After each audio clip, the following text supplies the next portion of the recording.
Ladies and gentlemen, please welcome Megan Murphy, Washington Bureau Chief, Bloomberg, and Ursula Burns, Chairman and CEO, Xerox Corporation. Are you Italian, Megan? I'm a first-timer here, so I'm really excited that Fred asked me to conduct this discussion with someone I've never interviewed, but I've admired long from afar, not only for what you've accomplished as a businesswoman, but just because you just always seem so cool. I watched a lot of old interviews of Ursula, and it was amazing, sort of the tenor you had. And I want to start today with your recent trip to Cuba. And you've been quite candid when you accompanied the president that you described it as a fact-finding mission, but you've also been quite candid about some of the challenges for companies that are looking to go in there, that are looking to invest, that are looking to think about opportunities there. What are your takeaways, both in the medium term and the long term, for Cuba, and what companies like Xerox can look forward to and other internationals? So it was actually very fascinating. Everybody uses the word fascinating when they speak about Cuba. It was a fascinating trip. I think that I put it in two different categories. One is that there's a lot of work to do. Visually you can tell it when you arrive. Infrastructure investments are lacking or just totally not present at all. So road infrastructure, IT infrastructure, it's just way back. So we're going to have to do a lot of work there. There is a kind of business ethos that many places have that Cuba doesn't quite have yet. We're going to have to do quite a bit of work to bring that up to par. Things like who employees of a company work for.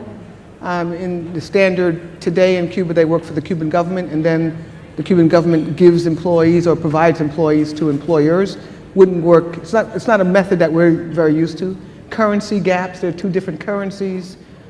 So there's a whole bunch of stuff on one side that seems pretty basic that have to be improved fundamentally for business to start. On the other side, there's a great foundation. There's a great foundation from an educational standpoint that I think most people don't really understand. The Cuban people in general are fairly well educated.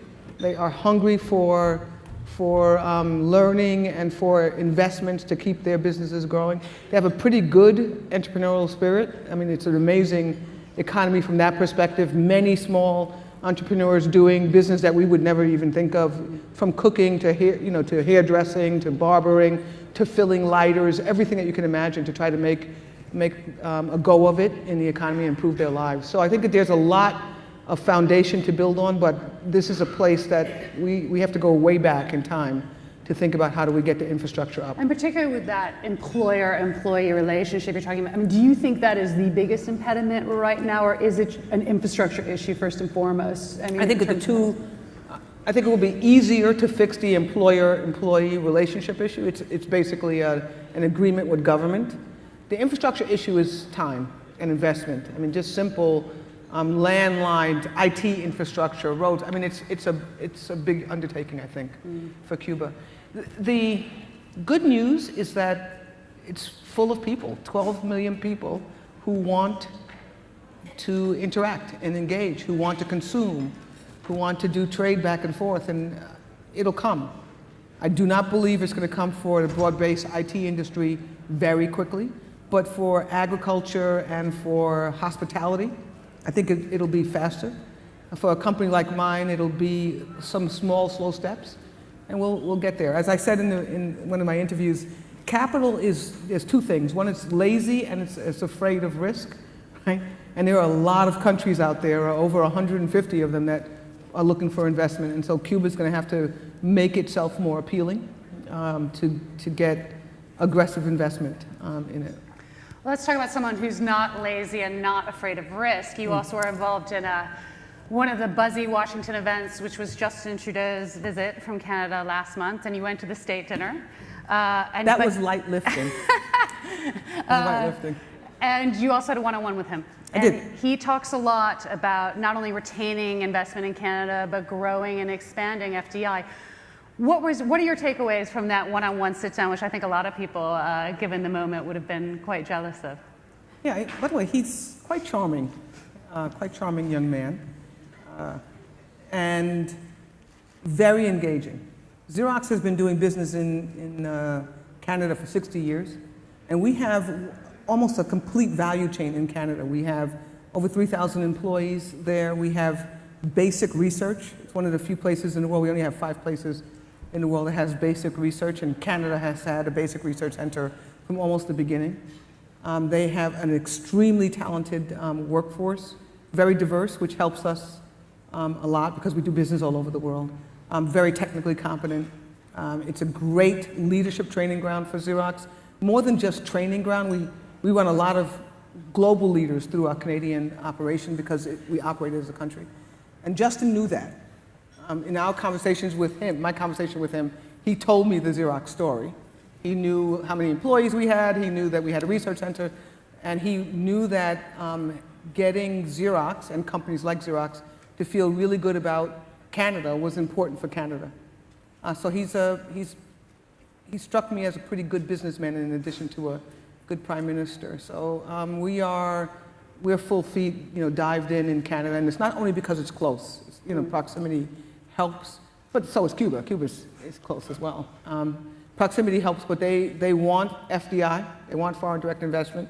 They want their employment to grow from the high tech, from innovation base. It's really a big deal, and they have invested in diversity and education in places that most American companies value. So he's it's a good guy. It's a good set of people to have to the north of us. They're very, very adept.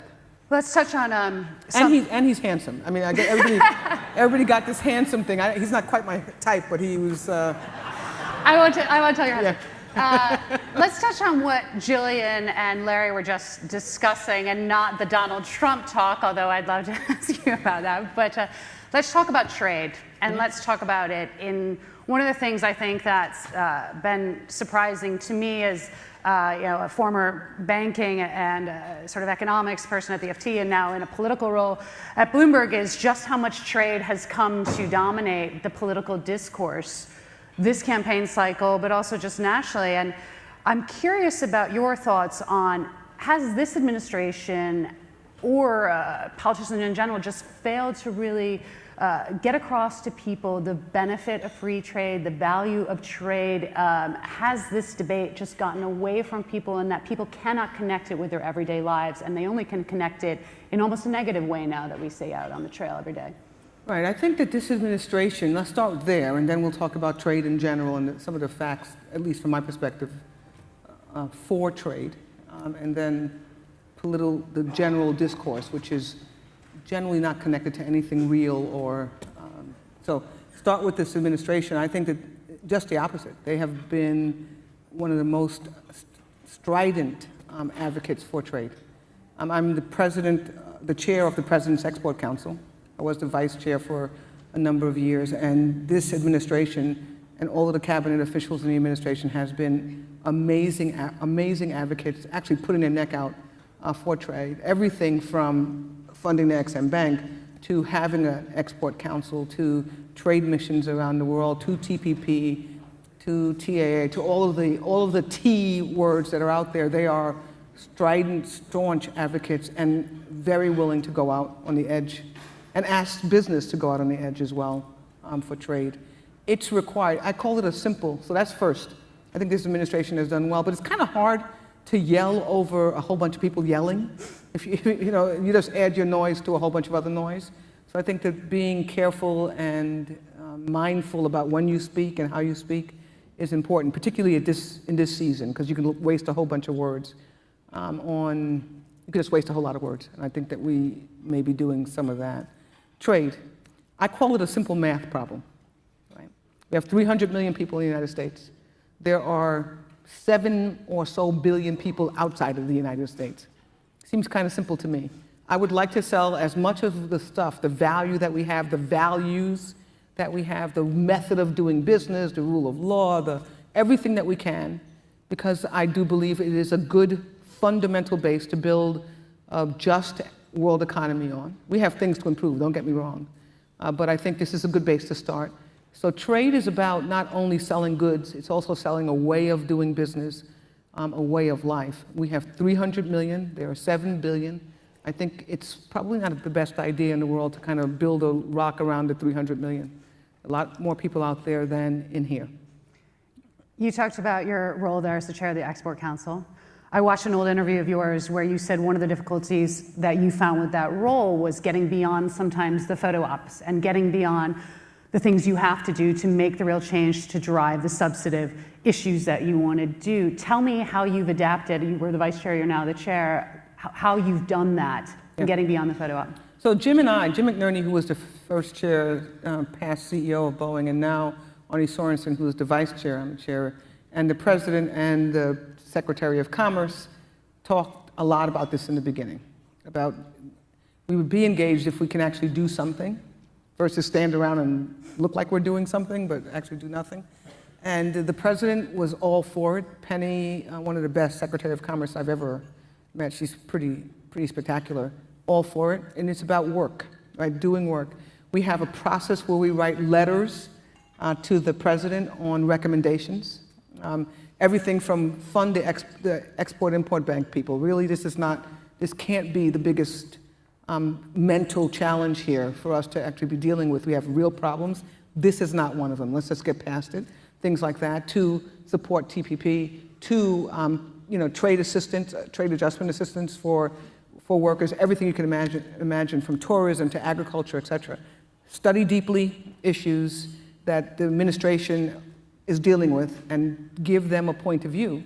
And that point of view with facts and data, not just an opinion, but a point of view with facts and data that actually will drive increased exports, which is one of the fundamental things. But do it in such a way that is environmentally friendly, that is societally friendly, that's values friendly. And that's what the Export Council has been doing. And I'm really pleased that the president and the administration have said, yeah, this is not going to be just a photo op group. Let's start doing some stuff. Let's work. And he comes and we, debate, and we get down to a point where not everything that we suggest or recommend is adopted, but at least it's listened to. And when we think about one of the themes that's been discussed a lot today about sort of navigating these broader challenges, not just this current environment on trade, on pushing that, where are you most positioning your own company to navigate some of the headwinds we've discussed? I mean, Larry was just talking about his 1 in 3 recession prediction. He sort of he started positive, and as Jillian said, ended quite negative. How are you positioning Xerox? What do you see as the biggest threat right now, not only here, but globally when we see what's going on in China, when we see what's going on in Europe? One of the things that we realized over time in Xerox, and I'm going to get to then broader outside of Xerox, but is that being fit and focused for a pretty varying set of headwinds around the world is important. So we're focused on literally having expert teams precisely focused on markets, right?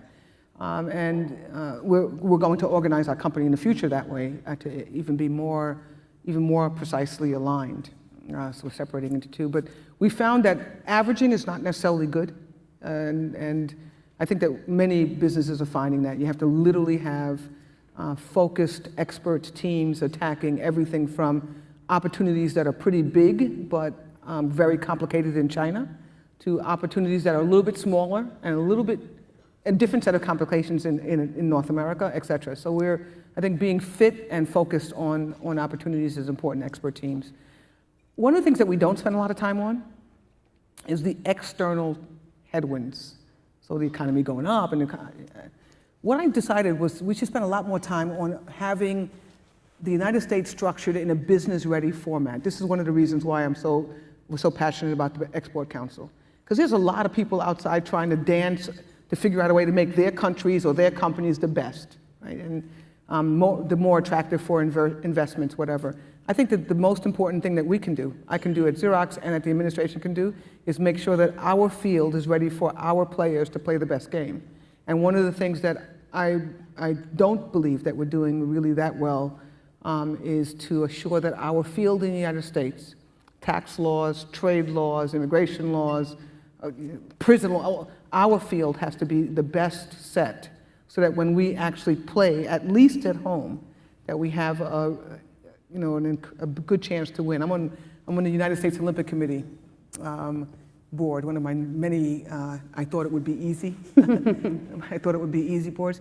And it's interesting, if you play, whatever country hosts the Olympics has a 30% increase in the number of medals that they win. It's not because the judges are cheating. It's because home court advantage is a big deal. And I think we have to be sure that we first look here and make sure that we have a set of rules that allow American companies to play well here, but also abroad. And that's where I spend a lot of my time now.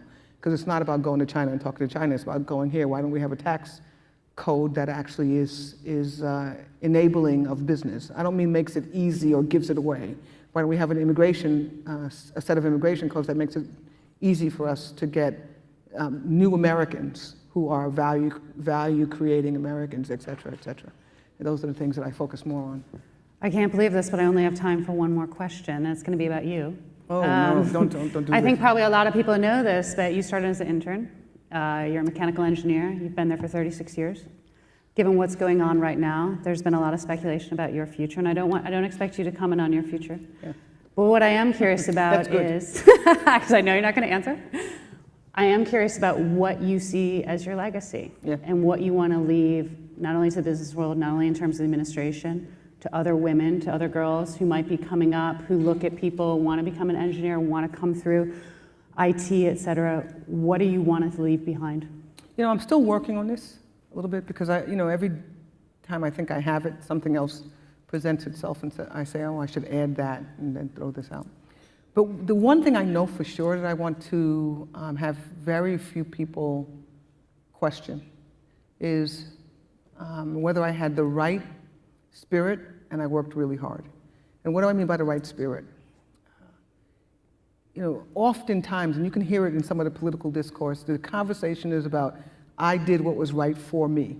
It was all about me. And I learned early at work is it had so little to do about me. It had so much more to do about the other people. By the way, it comes back if you do it that way. And I wanted to make sure at Xerox, and I want to make sure when I interact with anyone, but in Washington, that it's not all about me. It's trying to get to a good answer. And if we can get to a good answer for the broader set of people, then it will eventually be good for me as well. So I really am focusing on that. And that's why things like STEM education is an important thing. It is an enabler for a better future.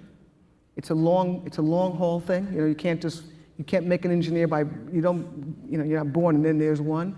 But we know if you invest a little bit of time, and it's generally background time, not famous time. It's generally enabling time, not famous time.